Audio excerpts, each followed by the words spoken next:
একটা দিদিভাই কমেন্ট করেছে, তোমরা রোজ রোজ পাতাতে কেন খাও?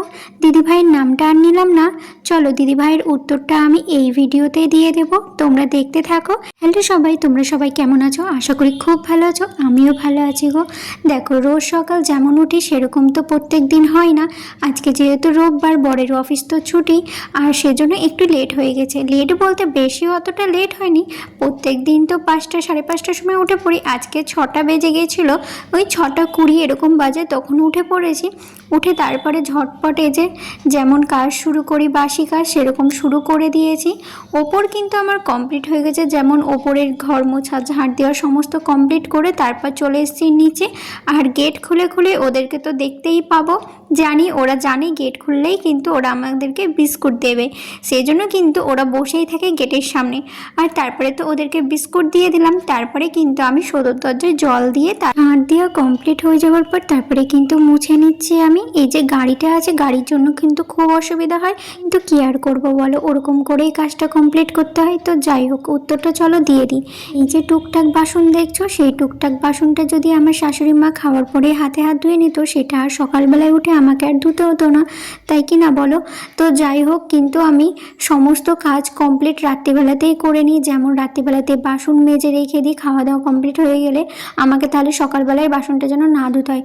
তবুও পরে যদি আমার শাশুড়ি মা শ্বশুর খাওয়া দাওয়া করে, তাও এরকমই টুকটাক বাসন রেখে দেয়। আর আমার এঁটো বাসন ধুতে একদমই ভালো লাগে না সকালবেলায় আমার মানে যেটুকু কাজ তাড়াহুড়া করে করার মানে প্রয়োজন পড়ে, সেজন্য কিন্তু আমি রাত্রিবেলায় অর্ধেক কাজ আমি কমপ্লিট করে রেখে দিই।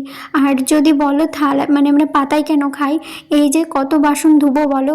আর দুপুরবেলা তো যখন খাওয়া দাওয়া করতো, সেই থালাটাও কিন্তু নামিয়ে রেখে দিত, সেই থালাটা কিন্তু ধয় না।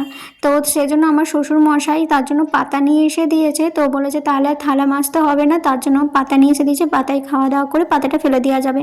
আর একা হাতে কত সামলাবো, তাই না? যতটুকু পারি সমস্তটাই করি। আমার শাশুড়ি মা শুধু পুজোটা, ঠাকুরের বাসন মেজে পুজোটা দেয়, আর নিজেদের কয়েকটা জামা কাপড় মাঝে সাঝে কাচাকুচি করে।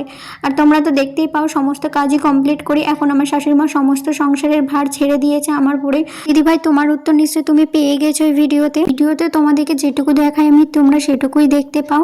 আর ভিডিওর পেছনে অনেক কাজ থাকে, চোখে দেখে কাজ করলে কিন্তু অনেক কাজ থাকে, সেগুলো কিন্তু চোখে দেখেই করতে হয়। আর যারা ভাবে আলসামি করে কাজ করে না, যারা শুয়ে বসে থাকে, তাদের তো সারা দিন কাটবে না। ধরো তাদের সময় কি করে কাটবে, তারা তো শুয়ে বসে থাকে, তাদের তো মানে চোখে কাজ দেখেও কাজ করবে না, এরকম একটা ব্যাপার। আর যারা চোখে দেখে কাজ করবে তাদের কিন্তু কাজেই মানে সারা দিনটা কাজেই চলে যাবে। তো যাদের মানসিকতা থাকে তারা একটু মানে বুঝবে, আর যাদের মানসিকতা থাকবে না তারা তো বুঝবে না। ধরো তারা শুধু ড্যাপ করে দেখবেই, আর তাদের তো কিছু বলার নেই। তো যাই হোক, আমি কিন্তু কখনোই উত্তর দিই না, তো চুপচাপই আমি করি। জানি পরের মেয়ে হয়ে যদি কোনো উত্তর দিতে যাই তাহলে দোষ হয়ে যাবে। তো আমার সেজন্য কি বলো তো, আমি কিছুই বলি না, মুখ বন্ধ করে সমস্ত কাজই করি। হ্যাঁ, যেটা একদমই মানে তবে হ্যাঁ, একদমই যে উত্তর দিই না তা না, আমি কিন্তু একা আমার শাশুড়ির সামনে কোনো উত্তর দিই না তা না। মানে যখন সবাই থাকে শ্বশুরমশাই, তখনই কিন্তু যেটা আমার বলার প্রয়োজন মনে হয় যে এটা বলতে হবে, তখনই কিন্তু আমি সবার সামনে উত্তরটা দিই। আমার মানে ভালো লাগে না যে পেছনে কোনো কথা বলবো, সেটা আমি একদমই পছন্দ করি না। যেটা বলবো মুখের সামনে সবার সামনেই বলে দেবো, আমি হচ্ছে সেরকম। আর বলবো না তো বলবো না, এরকম একটা ব্যাপার আমার মধ্যে এটা আছে।